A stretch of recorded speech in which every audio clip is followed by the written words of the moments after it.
I am Dr. Rajiv Mishra from IIT Patna. So, the topic of this lecture is public cloud services, a case study of AWS services. Content of this lecture: in this lecture we will cover a public cloud services, a case study of AWS services. Also we will discuss about the particular use case of using the AWS services to build a particular website or a company which will be the IT infrastructure running a startup company. We will discuss at the end. Reference model: we will follow a reference model to explain AWS services systematically. It will be a 5 layered model which is shown over here. So, at the layer 1, layer 2, layer 3, layer 4, layer 5.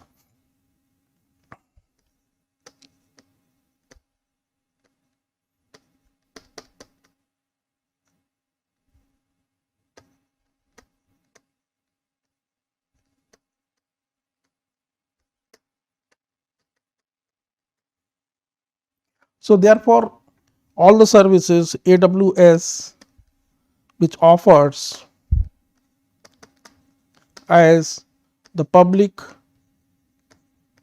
cloud services can be divided into 5 layers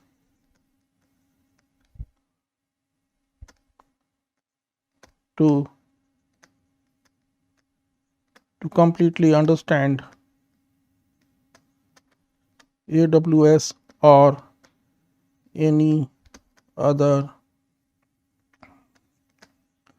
public cloud services. So, here you can see that at the layer 1 we will talk about the AWS global infrastructure. That means how Amazon will deliver its infrastructure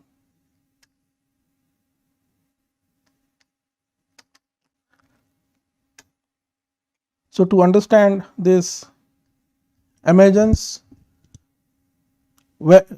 infrastructure for giving out these services, we will understand about AWS global infrastructure, that is how this AWS uses the global distributed infrastructure to provide these services will be described in layer 1.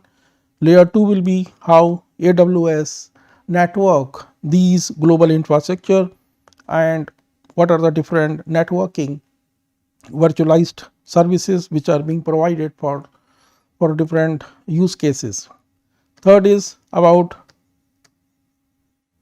this networking related services will be presented in layer 2. Layer 3 will be about the compute infrastructure or compute resources,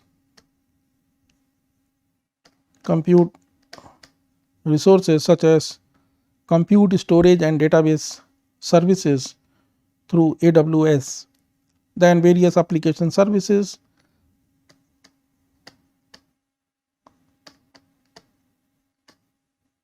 and finally the deployment and the administration related services which AWS provides, that we will discuss. So, by understanding this AWS services which is being offered by the public cloud services, so similar such services are also being very quite similar to the services such as Microsoft Azure, then Google Cloud Services.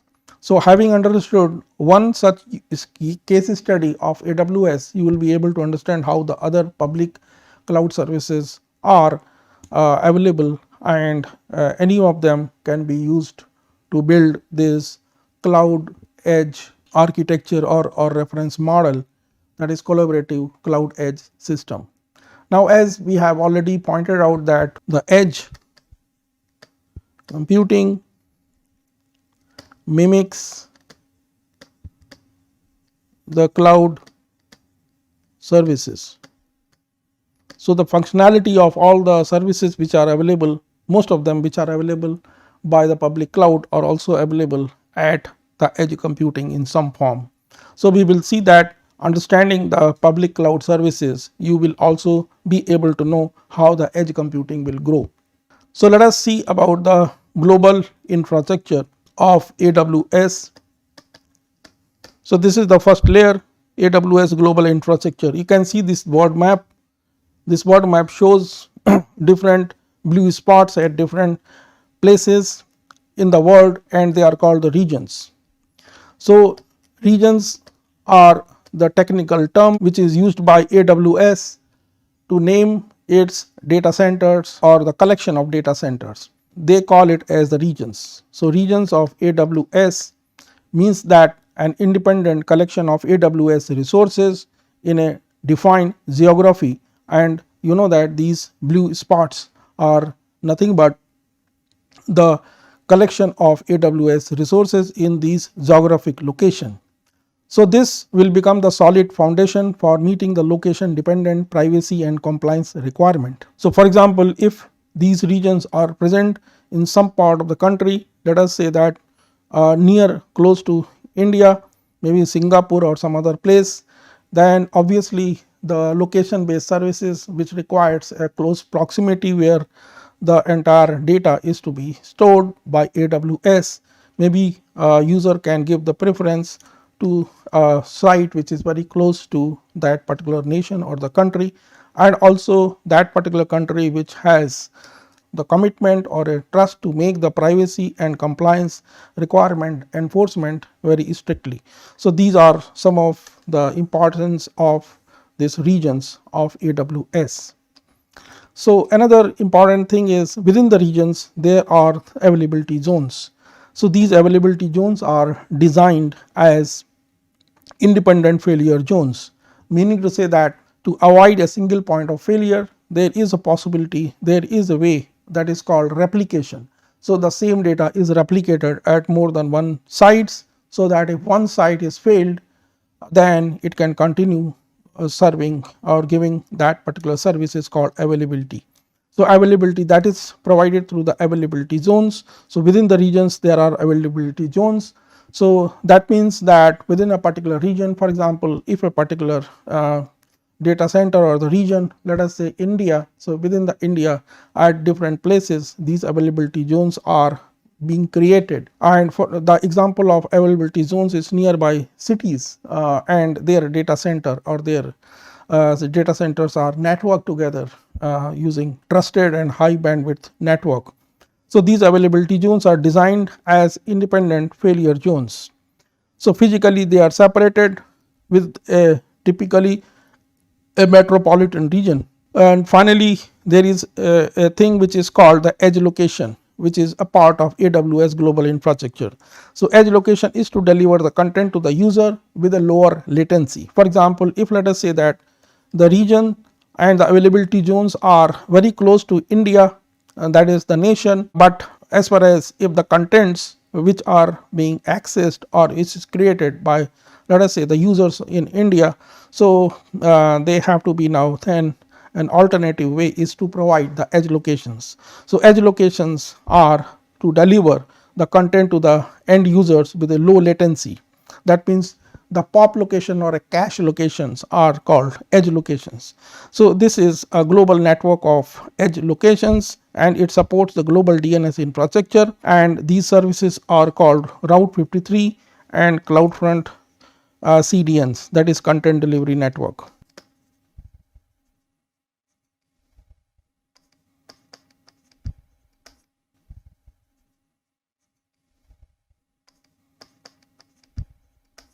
Let us see in this particular use case where this global infrastructure or availability zones will be more useful is in terms of the storage. When storage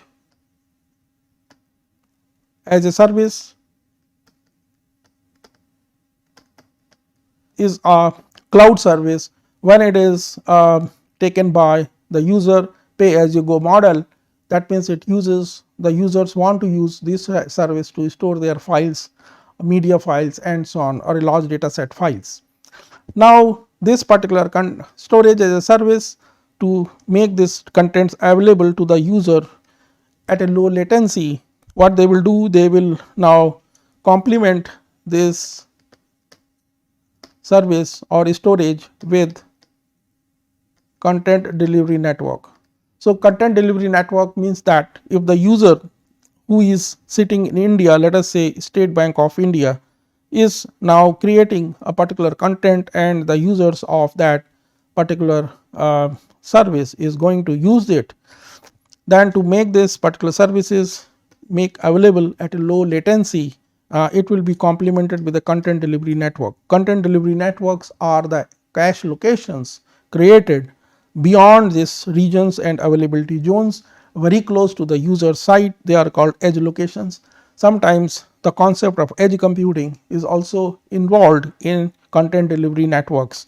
So content delivery network is also one of the important cloud services which is called CloudFront CDNs, and it often requires DNS, domain name service. So for example, whenever user are searching a particular content, then domain name service, that is route 3 of this particular, we will see that this particular service will divert the route to a very close points near to that particular user.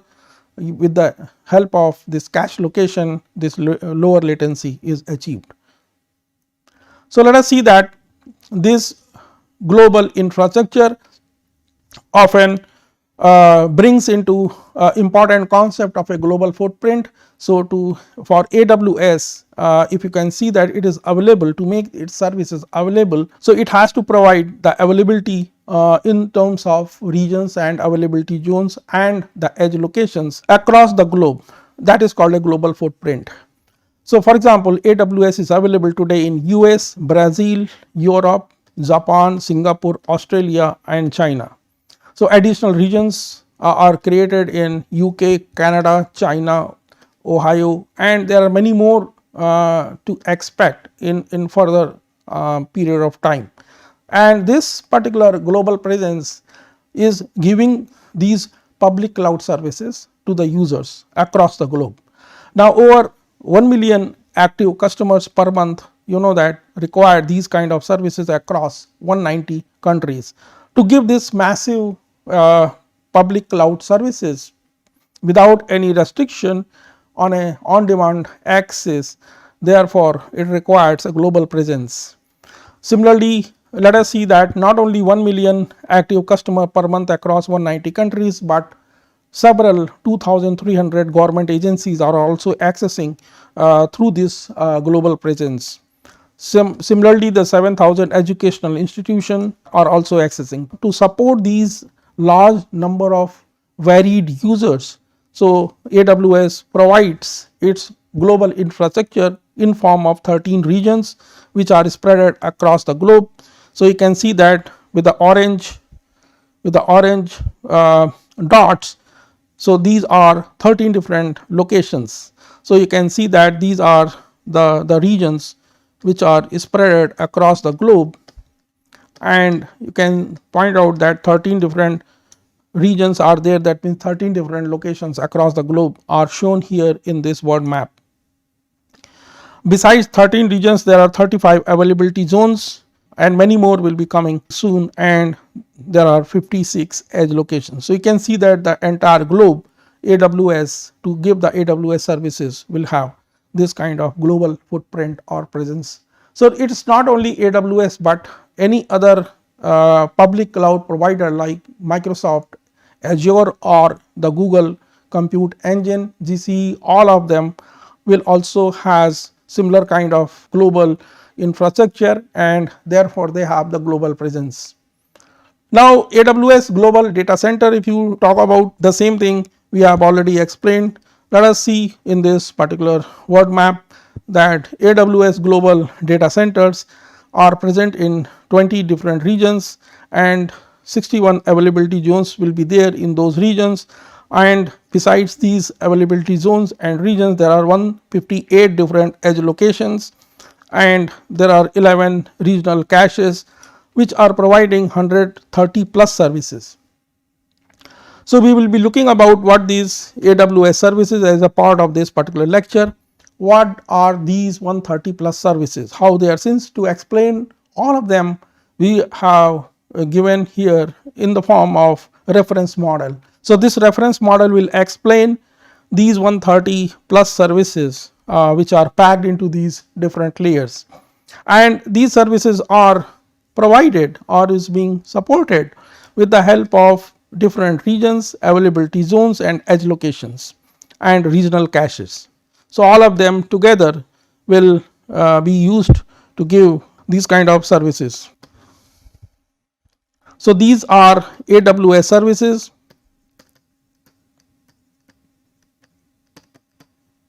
as part of public cloud services. So, we are going to see we are going to look at these kind of 130 plus AWS services, and to understand this, a reference model. Now, these services are provided by this AWS infrastructure, and this AWS infrastructure has the global presence. So, these are all, we know that in the cloud computing world, these kind of infrastructure are being provided with the help of a center that is called data center. So, AWS has the global data centers which are spread across 20 different regions, and within that regions there are 61 availability zones. Besides these regions and availability zones, there are other edge locations are there. There are 158 different edge locations are there. Besides these regions, availability zone, edge locations, there are other regional caches are there, and these together provides this AWS services. So, AWS provides 130 plus services. They are called public cloud services, and to explain them we have following this reference model here in this case. Now, as you know that this particular edge computing mimics the cloud computing functionalities. So, therefore, by understanding these the cloud services, you can understand that this edge computing which is growing very fast will also have these similar kind of services being provided now at the edge. So, if you are getting these services by the edge computing, then obviously it will be having more benefits such as latency sensitivity, location sensitivity, privacy and other aspects. Therefore, whatever is the fear with the cloud computing, that will go away with the help of edge computing. So, but we have to now at this stage we have to understand what these public cloud services are with the help of a case study of AWS. Now, let us get started to go in more detail about the regions. You know that the region is a point of presence at a particular geographic location. So, its region is nothing but a geographic regions of an AWS is a geographic area where AWS services are available or through which the AWS services are being provided. So, the customers, they have to now opt or they have to choose these regions for their AWS services. We will see that in particular some of the services you have to mention, for example, storage and other services, you have to mention the regions where your data is need to be stored. So, those kind of regions you have to, or the customers need to know what are the different presence in the form of regions are there, and they have to now choose these regions for their AWS services. So, this importance, understanding about the regions is very important to run these services on public cloud, that is AWS. Now, there are 11 regions worldwide. So, these regions are keep on changing or ever growing. So, you can understand here within a particular region the configuration will look like in this manner. So, here you can see 5 different within one region there are 5 availability zones. So, regions may be, for example, India. So, within the India you can see that different locations, for example, this is the Mumbai, then let us say this is Bangalore, let us say this is Hyderabad,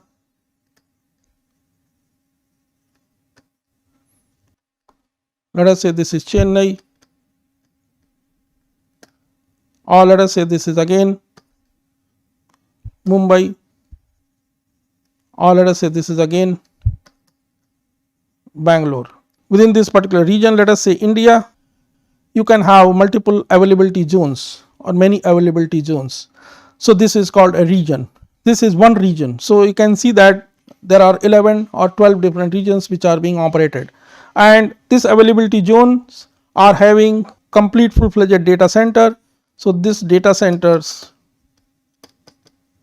are run with the availability zones. These data centers are networked together with a high bandwidth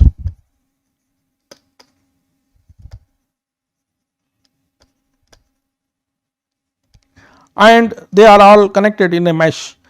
Out of them 5, there are 2 other availability zones or these particular regions. These particular regions are connected with the outside world. So, these regions will have the connectivity with the outside world, and this is a failure resistant structure. For example, if the data is stored at one place, that is in one of these availability zones, it has to be replicated in more than one places.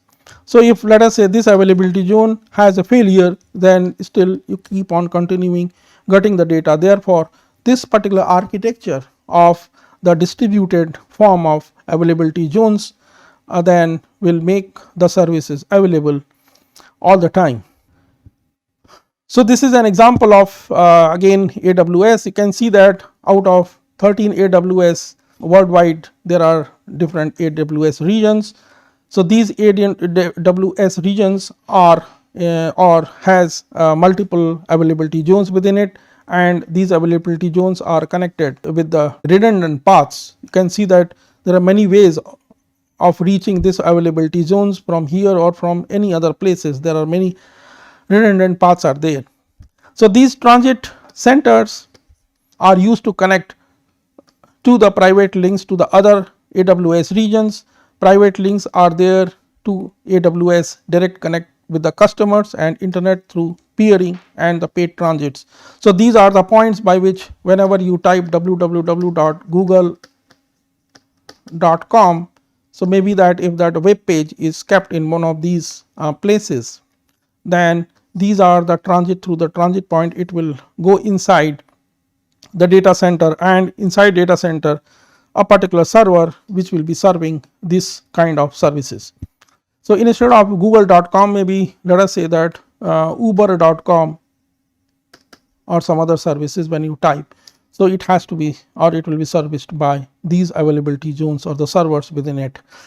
Similarly, these particular AWS regions has the metropolitan area links between this AWS regions or availability zones, which are nothing but having the fiber strands in that region to provide this availability zones the latency which is less than 2 milliseconds apart. So, many number of availability zones are present within a particular region, so that this particular latency should remain less than 2 milliseconds or usually less than 1 milliseconds. So, this is an important parameter. To bring this important parameter, this architecture or AWS global presence is there. So, here you can see that there are 25 terabits per second peak inter AZ traffic. So, you can see that the high bandwidth links are being created across availability zones. So, therefore, the availability zones, if you see inside view of availability zones. So, this is an example. So, we are going to see an example of availability zones and what kind of services or AWS services these availability zones are offering to the public cloud as a service. So, here you can see that the short form of availability zones is AZ. To understand this availability zone, you have to now first understand about the regions. So, within the regions these availability zones are operating. So, availability zones are not without regions. So, under that regions these availability zones are there. So, each region has multiple isolated locations and they are called availability zones. So, here in this particular example of a region, this region has 3 availability zones. These availability zones are there to provide low latency links between availability zone in the region, which is to provide the access in the space which is quite less than 2 milliseconds, and usually it is less than 1 millisecond latency. So, this particular latency is called a low latency. If the latency is less than 1 milliseconds to for access through that particular link, then it is called a low latency. So, whenever a low latency is referred, that means we are talking about a latency less than 1 milliseconds. Now, whenever you want to launch a AWS EC2 instance, which is nothing but an infrastructure as a service, then the customer has to choose this availability zone. So, from where this particular infrastructure as a service customer wants to choose. So, for availability zone, for example, if a infrastructure as a service is used, so customer has to specify that availability zone number. For example, whether availability zone 1, 2 or 3 in that region, so customer has to choose. So, within that particular region availability zone, this infrastructure as a service will be hosted for that particular user. Therefore, when launching an EC2 instance, a customer has to choose availability zones. Now, private AWS fiber links interconnects all the major regions. So, that is being there. Now, let us see within that availability zone what is there. So, within availability zone you can see that it has more than one data centers. So, more than one data centers which are clustered together, and it is called availability zone. So, example of an availability zone is shown over here, that 1 out of 28 availability zones are there worldwide, and all these regions have 2 or more availability zones. So, each availability zone has 1 or more data center. So, here in this availability zone it has 4 data centers. So, either each availability zone should have 1 or more data centers. So, no data center is in 2 different availability zones. So, this data center is exclusively in this particular availability zones. So, this is very important to understand that no data center is in 2 availability zones. So, some availability zones have as many as 6 data centers, and these data centers in availability zones will provide less than 1/4 of a millisecond. So, as I told you that it is this particular configuration is to provide low latency services. Now, inside the data center, if you look, what you will find is that a single data center has 50,000 servers and often over 80,000 servers. Therefore, you can see that inside view of a data center is nothing but 80,000 servers are placed at one data center that is in AWS. So, larger data centers normally are undesirable. So, up to 102 terabytes per second provision to a single data center and AWS custom network equipments are used here in AWS data centers. Now, let us see about the cloud security or AWS security. Now, the security is shared between AWS and its customers. That means it is not a single entity's responsibility to provide the full security. Therefore, security is shared between AWS and its customers. So, let us see that what part of the security is the responsibility of AWS and what other is the customer's responsibility. As far as AWS responsibility of providing the security is that is AWS responsible for the security of the cloud is in the following form. So, AWS is responsible when it talks about AWS global infrastructure, that is the security of availability zones, regions, edge location is the responsibility of AWS. Similarly, AWS foundational services such as compute, storage, database and networking is a part of AWS services. So, whatever is shown below this line is a part of AWS. So, if you see the reference model, So, this is AWS Global Infrastructure and AWS Foundational Services, Foundation Services. These are the two places where this is the responsibility of AWS. Now, beyond this, that is the upper part is mainly the applications part, and these applications are owned and run by the customer. So, rest of these part of the security is the responsibility of the customers. So, customers have their choice of the security configurations in the cloud.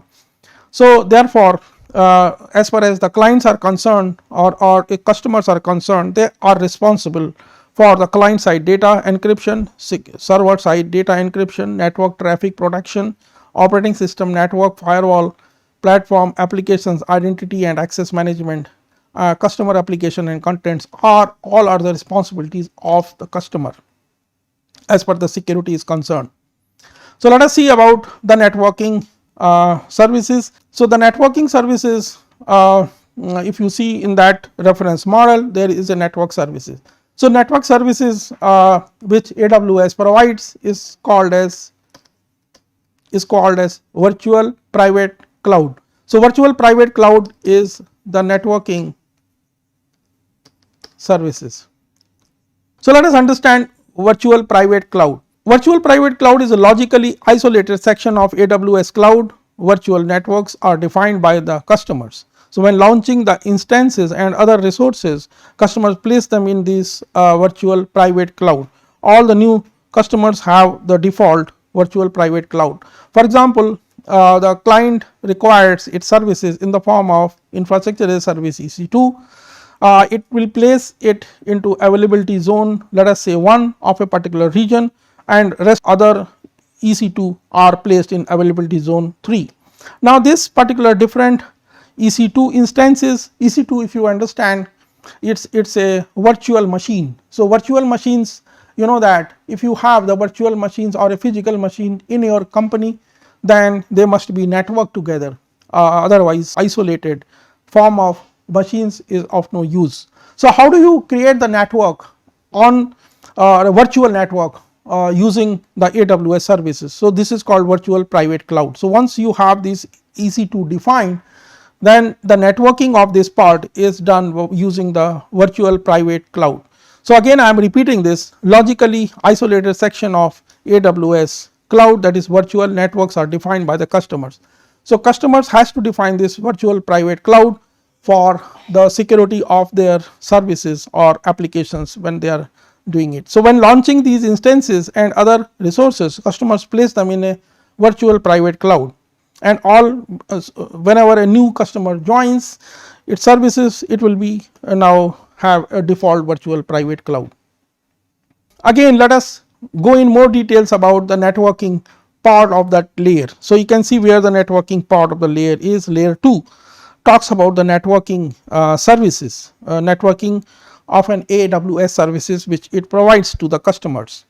So, as far as the networking services are concerned, the important networking services which AWS provides is direct connect, VPN connection, 3 is the virtual private cloud, 4th is Route 53. Let us understand few of them, but not all of them. So, few of them means we were talking about virtual private cloud. So, virtual private cloud is a very important service. For example, local area network of a particular company is an example of a virtual private cloud on using the cloud services. So, it provides a private isolated section of AWS cloud. Another important service is called Route 53.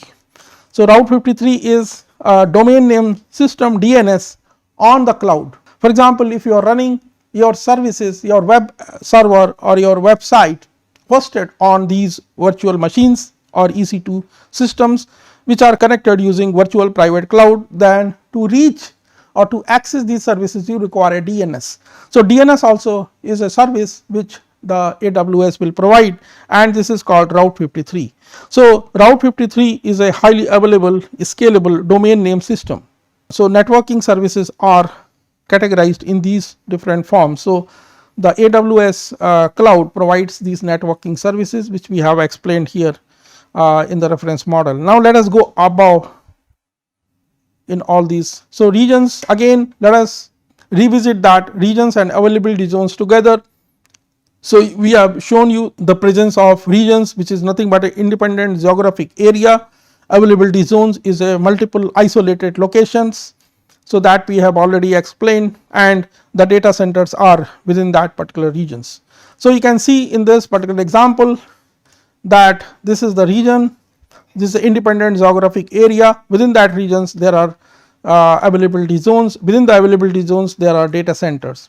These data centers or availability zones are often interconnected with a low latency resilient fiber connectivity to provide a low latency services. Now, the question is why availability zones are there. Now, challenges with a traditional asynchronous replication between distance data centers and committed to that particular latency of 1 to 2 milliseconds, and it is very difficult, and obviously traditional things are failure prone, but it is to be overcome from this. So, availability zones are there for no admin failure, and this particular synchronization brings the latency less than 2 milliseconds, often combined with the regional replication for a very high.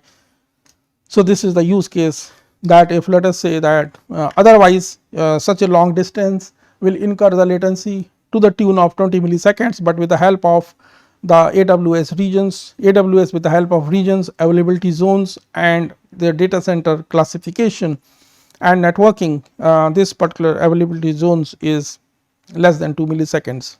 Now, let us start with the most basic and primitive use. When the user use the AWS, then it has to use these services called AWS accounts, users and services, and then we have to understand. So, AWS minimum thing which is required to become a AWS user is to have this AWS account. So, for that there is a identity and access management service IAM of AWS will provide all these services. Now, this is responsible, that means once an user account is created with the help of identity and access management to create different users account. So, this particular user account AWS is a unique over the globe. So, it is a global entity, and this will be used for billing, identity and access management and Route 53, that is the DNS service. DNS also understands this particular AWS users, and identity access management also creates the users for, and the billing also is done based on this user account. Now, this AWS account services, which is a global one. So, over that if you go inside the deep, you will find there are different regions are there. So, there are 11-12 regions which we have shown in the previous slides. So, let us see that 1, 2, 3 and so on. So, there are 13 or 14 or more than that ever growing, the regions are there. So, let us see that what are the AWS services, that is 130 plus services are there. Out of them, which services will require to specify the regions where these services are required to run to be specified. So, as far as these S3 is concerned, we will make you understand what do you mean by S3 is a simple storage service of AWS. DynamoDB is a database services of AWS. So, if you are using storage type of service or a database type of services, then you have to specify the regions where you accept to store your data. For example, you do not want your data to, let us say, be stored in unfriendly countries. So, therefore, the regions or you have the preference to store your data in some friendly countries. So, the regions which are based on these geographic locations you can specify and become comfortable that your data is following a lot of regulations and that is acceptable to you as well. Now, as far as the networking services are concerned, for example, VPC, that is virtual private cloud. So, virtual private cloud is operating between regions and availability zones. So, you can see that it is in between. So, when you go for virtual private cloud, then you have to specify both regions and availability zones together. Similarly, ELB, Elastic Load Balancer. So, Elastic Load Balancer is also a networking service. So, networking service also you have to specify the regions and availability zones. So, these are some of the networking services. Storage services requires regions to be specified, networking services requires regions and availability zones to be specified. How about this type of infrastructure as a service called EC2, RDS and elastic block storage. So, these are all infrastructure as a service. So, infrastructure as a service, for example, you have a virtual machine, so similar to the virtual machine here AWS has EC2. So, EC2 to run that service you have to specify which availability zone you are choosing where these EC2 machines will run. Now, you know that availability zones, within a particular availability zones you have one or more data centers. So, inside data center you have 50,000 to 80,000 servers, and your services EC2 services will run from these kind of servers. So, you have to specify during when you are going for EC2 type of service which availability zones you have to specify. So, that means user of a public cloud services need to know about AWS or the cloud providers global infrastructure. So, that knowledge has to be there to use all these services of AWS. That is why we are explaining in more details. Now, AWS compute and analytics services. So, we are now going in more detail about those compute services. So, what are the different compute and analytics services are being provided by AWS out of 130 plus services? They are the following. Some of them we will explain now, but not all of them. So, very important AWS compute services is called EC2. So, EC2, that means E and 2 times C, that means Elastic Compute Cloud. So, they are writing ECC instead of ECC, they are writing EC2. So, that is the Elastic Compute Cloud. This is nothing but a virtual machine, and this is a typical example of infrastructure as a service. Similarly, there are other type of services called ECS, Elastic Container Service, Elastic Load Balancer, Lambda, Autoscale, EMR, and so on. Let us go ahead. So, this is a compute service. So, compute service or three important compute services are there. So, Elastic Compute Cloud EC2. So, Elastic Compute Cloud is a basic unit of compute capacity. It range of CPU, memory and local disk options are there that you have to choose. For example, it is very similar or it mimics to a physical machine. So, if it mimics a physical machine, then it has the CPU, it has the memory and it has the local disk options. So, all things has to be being provided as a basic unit of compute capacity under EC2. There are 13 different instances types are available for EC2, from micro to cluster compute and security groups. So, another example of this compute service is called auto scaling, automatically resizing of compute clusters based on their demand. So, called auto scaling services there. Third is Elastic Load Balancing, is to create highly scalable applications, distribute the load across EC2 instances, multiple availability zones. So, this is also very important service. For example, if you are running a startup company and many EC2 instances are there running in different availability zones, for example, to run a Uber application across the globe. So, you require to know how to use this Elastic Load Balancer, which is a type of compute services. So, all these details are there. Let us quickly rush through these details about the compute services. So, Elastic Compute Cloud EC2 is a basic unit of compute capacity. It range of CPU, memory and local disk options are available. 13 different types are available, from micro to cluster compute. So, most of these details are there. Now, there is a possibility of vertical scaling. So, this vertical scaling you have to now also enabled in Elastic Cloud. Auto scaling, as I told you, that if let us say you have multiple EC2 instances running across multiple availability zones, then the application which is running require to have this load balancing across these EC2 services. So, for that auto scaling services is there. So, auto scaling, that is automatically resizing of the compute cluster based on the demand. So, all these are being provided under this.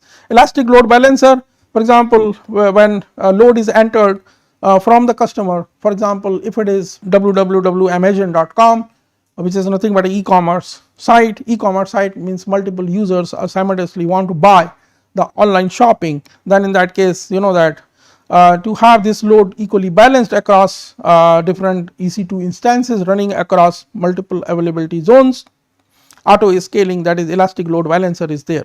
So, our Elastic Load Balancer, that is ELB, create a highly scalable applications, distribute load across EC2 instances in multiple availability zones. Now, another important service is called the storage service. So, storage service is also known as most popular AWS storage service S3. So, S3 is simple storage service. So, S3 provides a durable storage of any object, and guarantees 99.1, 2, 3, 4, 5, 6, 7, 8, 9, 9 times availability zones. So, 9 availability zones that is ensures the durability of the object and unlimited storage of the object of any type, and each object is having up to 5 terabytes.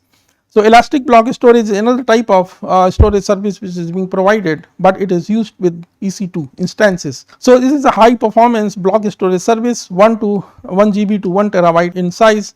It is mounted as the drives to the instances. So, this is the typical example of simple storage service that we have explained. Another type of service also we have explained is elastic block storage, EBS. Then another important services under this is called database as a service. So, relational database as a service. So, it is a database as a service, no need to install or manage the database instances. So, they are already created, you have to pay as you go by, as you use by model. So, DynamoDB is an important relational database service. It is provision, throughput and NoSQL database, fast and predictable performance, fully distributed failover architecture. We are not going in detail about these databases, but you can understand that different flavors of relational databases as a service is being provided by AWS. It is up to the users application to choose whether Oracle or MySQL or Microsoft MySQL server is used over here. Now, another important service is called application services. You can see that we have finished layer 1, 2, 3 and we are now discussing about 4th layer in the reference model. 4th layer has different application services. So, these application services such as CloudFront, it is worldwide content delivery network. For example, if you are running a company like Netflix, so Netflix means that you are providing the content with a low latency. So, to provide the content with a low latency, the availability zones and the regions will not be sufficing. So, therefore, edge locations will be very much needed, and beyond the edge locations this content delivery network or caching locations are there, and that will provide using the service which is called a CloudFront.